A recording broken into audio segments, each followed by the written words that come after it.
You just presented on where Lattelecom is at now in the spring of 2007.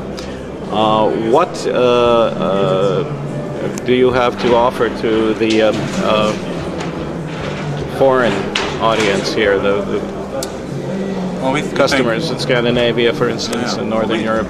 We think that a lot of the outsourcing trends that have been prevalent in the US, in the UK for the last 10 years hasn't really hit Scandinavia and Germany, and a lot of the reluctance has been the fear of giving these processes further east to India or other lower cost locations. In recent years we feel that there's an opportunity for Scandinavian companies to really look at not only reducing their costs but also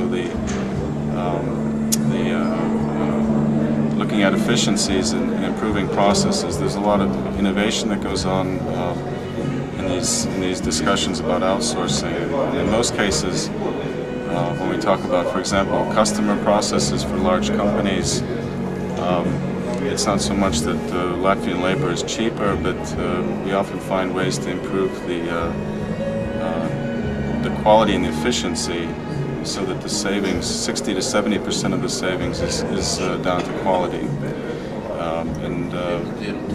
We hope that there's a chance really to open up this dialogue with companies in Sweden and elsewhere in neighboring countries to work together and make ourselves more competitive beyond the Northern European region. Well, the company itself has gone far beyond just bringing phones and faxes into the office. You really are now a kind of electronic business platform. Yeah. And what are the services that you can get over the wires?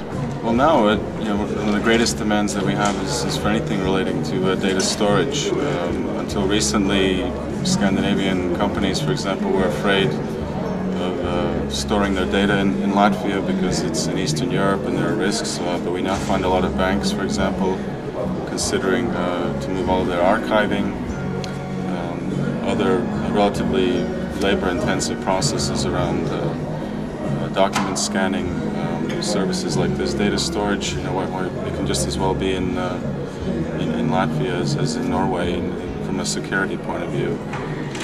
So as this political security risk goes down, there's more and more openness to base actually data centers in the Baltic countries. I think that's something that we'll see a great deal of in the next year to 18 months. Okay, thanks.